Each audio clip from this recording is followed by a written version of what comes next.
Hello tears எல்லாரும் எப்படி இருக்கீங்க? நல்லா இருக்கீங்களா? Welcome back to my channel. இன்னைக்கு என்னோட ரோஜா செடிய தான் உங்களுக்கு அப்டேட் பண்ண போறேன். எனக்கு ரொம்ப ரொம்ப கவலையா இருக்கு. அழகா இருந்த ரோஜா செடியெல்லாம் இப்ப மொட்டு கருகள் ஆயிடுது. அப்படியே தளிர் விடுது, அப்படியே கருகி போயிருது. என்ன ஒரு ப்ராப்ளம்னே எனக்கு தெரியல. உங்களுக்கு தெரிஞ்சா மறக்காம ஒரு கமெண்ட் மட்டும் பண்ணுங்க. இது எப்படி வந்து க்யூர் பண்ணலாம் அப்படின்னு சொல்லிட்டு. இந்த பூவெல்லாம் பார்த்தீங்கன்னா, இந்த செடியோட பூவாடா அப்படி இருந்துச்சு. எனக்கு ரொம்ப கஷ்டமாயிடுச்சு. செடிய பார்க்கும்போதே நான் என்னென்னமோ பண்ணி பார்க்குறேன். ஒண்ணுமே பண்ண முடியல. நான் வந்து ரொம்ப காஸ்ட்லியான ஃபெர்டிலைசரு, அப்புறம் வந்து அந்த பூச்சி மருந்து சொல்லுவோம் இல்லையா? அதெல்லாம் வந்து வாங்கி அடிச்சு பார்த்தேன். ஒண்ணும் ஆகல. அது என்ன பண்றதுன்னு மட்டும் மறக்காம ஒரு கமெண்ட் பண்ணுங்க. அப்புறம் வந்து பார்த்தீங்கன்னா, சாயங்காலம் ஒரு 4 மணி போல வேலையெல்லாம் ஓரளவுக்கு முடிச்சுட்டு, ரிலாக்ஸா உட்காந்து ஒரு காஃபிலாம் இல்ல, லெமன் டீ போட்டு குடிச்சுக்கிட்டு இருக்கேன். நம்ம உடம்புக்கெல்லாம் காஃபிலாம் குடிச்சா செட் ஆகுமாடா? அப்படிங்கிற மாரி தான் இருக்கும். அதனால வந்து காஃபிய தொட்டனா 10 அடி தள்ளி தான் போய் உட்காருவேன். அப்புறம் வந்து இந்த லெமன் டீய போட்டு குடிச்சுட்டு, அப்படியே வந்து அந்த ஈவினிங் ரொட்டீன்ல இப்படிதான் போயிட்டு இருந்துச்சு. அப்புறம் எனக்கு ஓசிக்கு ஒரு சீம்பால் வந்து ஒரு 1 லிட்டரு கொண்டாந்து வீடு தேடி வந்து குடுத்துட்டு போனாங்க. அந்த சீம்பால என்ன பண்ணலாம் அப்படின்னு சொல்லிட்டு, எப்போதுமே ரெகுலரா அந்த ஆவியில வேக வைப்போம்ல, அந்த மாரி தான் பண்ணலாம் அப்படின்னு சொல்லிட்டு, ஆக்சுவலா அது எனக்கு பிடிக்காது. சட்டியில போட்டு அந்த பொரியல் மாரி வரும்ல, முட்டை பொரியல் மாரி, அது பேர் என்னன்னு தெரியல. அந்த மாரி கிண்டி சாப்பிட்டா எனக்கு பிடிக்கும். ஸோ அது மாரி தான் கிண்டி சாப்பிடலாம் அப்படின்னு சொல்லிட்டு எனக்கு ஒரு ஐடியா. ஆனா சாட் ஜிபிடில ஒரு வார்த்தை நம்ம கேட்கலாம் அப்படின்னு சொல்லிட்டு, சாட் ஜிபிடி ஓப்பன் பண்ணி சீம்பால் செய்வது இப்படி அப்படின்னு சொல்லிட்டு, சேம் அதே மாரி ஆவியில வேக வைக்கலாம் அப்படின்னு சொல்லுச்சு.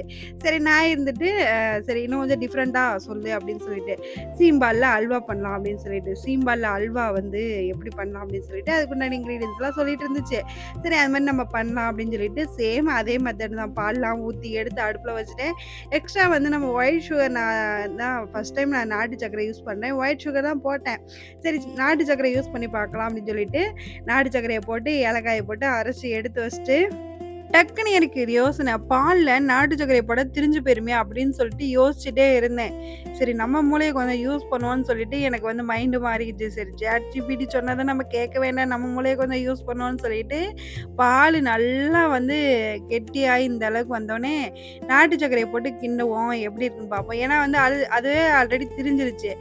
பாலா இருக்கும்போது கொட்டணும்னா நாட்டு சர்க்கரையோட எஃபெக்ட்ல அது திரிஞ்சு போயிரும் இல்லையா? திரிஞ்சதுக்கப்புறம் நாட்டு சர்க்கரைய போட்டாலும் ஒண்ணும் பண்ணாதுன்னு சொல்லிட்டு, நாட்டு சர்க்கரைய போட்டு நல்லா வந்து கிண்டி விட்டுட்டு இருந்தேன். கலர் ஒரு மாரி அப்படி இப்படி இருந்தாலும், அவ்ளோ வந்து டெம்ப்டிங்கா தான் இருந்துச்சு எனக்கு.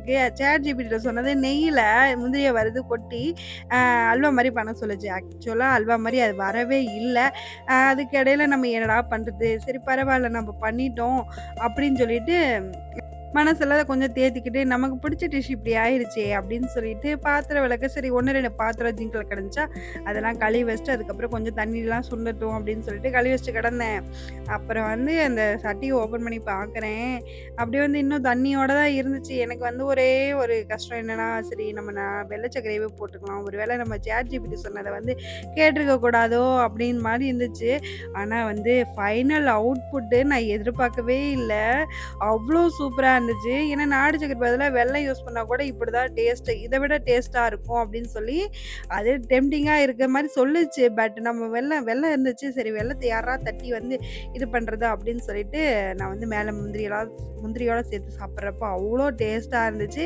எனக்கு வந்து நான் எக்ஸ்பெக்ட் பண்ணாத ஒரு விஷயம். எனக்கு வந்து இந்த அவுட்புட்டு என்னோட மனசுல ஓடுறதையும் செய்யாம, ChatGPT சொன்னதையும் கேட்காம 2 விதமா பண்ணி, ஒரு ஏதோ நடுத்தரமா வந்த டேஸ்ட்ல அல்டிமேட்டா இருந்துச்சு. எனக்கு வந்து ஒரே சந்தோஷம். சரி எப்படியோ சொதப்பாம என்னோட சீம்பால் வந்து நமக்கு கிடைச்சிருச்சு அப்படின்னு சொல்லிட்டு.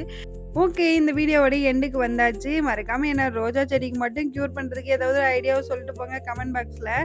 மீண்டும் இன்னொரு விலாக்ல பார்க்குறேன். பாய்.